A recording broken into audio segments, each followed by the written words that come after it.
साथियों नमस्कार। जब से मोदी सरकार ने विशेष सत्र बुलाने की घोषणा की है तब से यूनिफॉर्म सिविल कोड एक देश एक चुनाव के साथ साथ 18 से 22 सितंबर को बुलाए गए विशेष सत्र में केंद्र सरकार संविधान संशोधन कर देश का नाम इंडिया से बदलकर भारत कर सकती है। वैसे ये अभी कंफर्म नहीं है, लेकिन इस बात की चर्चा कई दिनों से गर्म थी।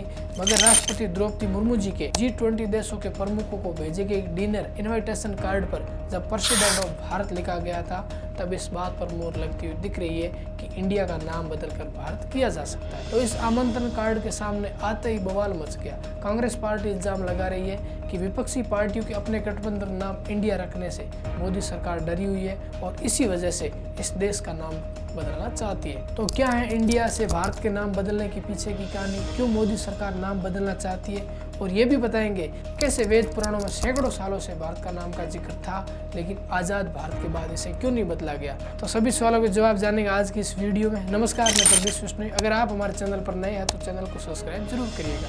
तो देखो, हर देश का एक अपना विधान है, फिर चाहे वो खान पान हो, योगासन हो, पूजा पद्धति हो, हर चीज़ का एक नियम है, उसके पीछे गहरा राज दर्शन और विज्ञान का है। लेकिन सोचिए जरा, उस सनातन परंपरा में जब अपने भूखंड या राष्ट्र का नाम रखने की बारी आई तो उसके पीछे क्या कोई विचार नहीं किया गया? सैकड़ों सालों तक इस देश की पहचान भारत से होती रही, तो फिर आधुनिक भारत का इंडिया नाम रखने के बारे में बिल्कुल नहीं सोचा गया। वैसे उनके इतिहास की बात करें तो मध्य युग में जब तुर्क और ईरानी आए थे तो उन लोगों ने सिंधु घाटी में प्रवेश किया तो वो लोग सह का उच्चारण है बोलकर करते थे और इसी तरह सिंधु का अपभ्रंश हिंदू हो गया और इसी से इस देश का नाम हिंदुस्तान पड़ा था। और बाद में हिंदू शब्द की वजह से ही हिंदुस्तान कहा जाने लगा। फिर अंग्रेज भारत आए तो उन्होंने सिंधु घाटी को इंडिस वैली का और उसी इंडिस वैली से देश का नाम इंडिया कर दिया गया। वैसे भी उनको भारत या हिंदुस्तान कहना मुश्किल लगता था तो उन्होंने इस देश का नाम इंडिया कहना पसंद किया। अब सवाल ये है कि जब देश पर बाहरी लोगों का कब्जा था तो उन्होंने अपनी सहूलियत, अपने कंफर्ट के बेस पर देश का नाम बदला, तो उसमें हम कुछ नहीं कर सकते। वैसे भी कहा जाता है जब कोई भी देश दूसरे देश या कल्चर पर कब्जा करता है तो सबसे पहले उससे उसका नाम चेंज कर उसकी पहचान बदल देता है। ऐसा कल्चर रहा है। ऐसा ही भारत के साथ किया गया। मगर जैसा कि मैंने ऊपर कहा कि जिस दिन यह देश आजाद हुआ उसी दिन देश का नाम फिर से बदलकर भारत कर देना चाहिए था। मगर उस गलती को ठीक करने की बजाय हमने इंडिया नाम को अपनी पहचान के रूप में एक्सेप्ट कर लिया।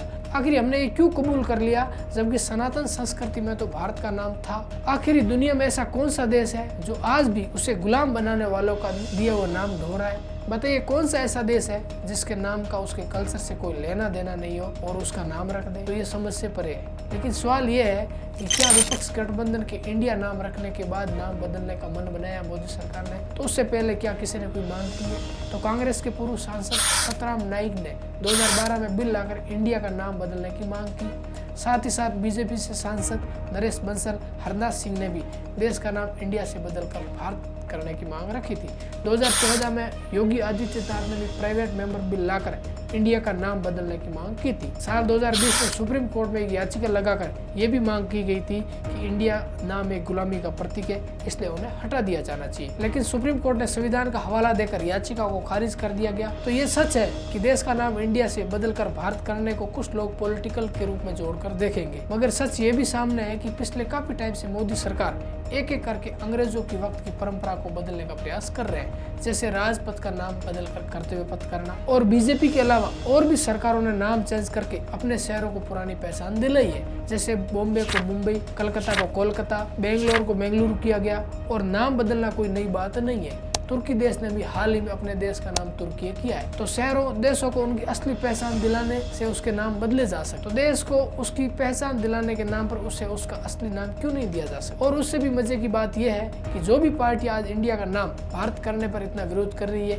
ये ज्यादातर वही पार्टियां हैं जिन्होंने अपने अपने राज्यों में शहरों के नाम बदले हैं। इसलिए एक तरफ अगर पॉलिटिक्स को साइड में कर दें तो लगभग हर फील्ड की बड़ी बड़ी सेलिब्रिटी ने इस नाम का स्वागत किया है। सभी के महानायक अमिताभ बच्चन साहब ने तो उसका वेलकम किया है। वही वीरेंद्र सहवाग ने तो यहाँ तक कह दिया कि टीम इंडिया का नाम बदलकर टीम भारत कर दिया जाना चाहिए। लेकिन कई बार हम ये सोचते हैं कि इंडिया और भारत के नाम पर क्या फर्क है और इस नाम में क्या रखा है। तो उस बात का गहन अध्ययन और विश्लेषण करें और कल्चर को हम देखें और उनके अतीत को हम समझे तो भारत का नाम कोई 400-500 साल का दिया हुआ नाम नहीं है। 2500 साल पुराने विष्णु पुराण में इस बात का जिक्र है कि समुद्र के उत्तर से लेकर हिमालय के दक्षिण तक भारत की सीमाएं फैली हुई है। विष्णु पुराण में तो ये भी लिखा है कि ऋषभ देव ने जब वन वनवास लिया था तो उन्होंने अपने सबसे बड़े बेटे भरत को उत्तराधिकारी बनाया था और उसी भरत के नाम पर इस देश का नाम भारत पड़ा। और ये भी माना जाता है कि महाभारत में हस्तिनापुर के महाराजा दुष्यंत और शकुंतला के पुत्र भरत के नाम पर इस देश का नाम भारत रखा गया।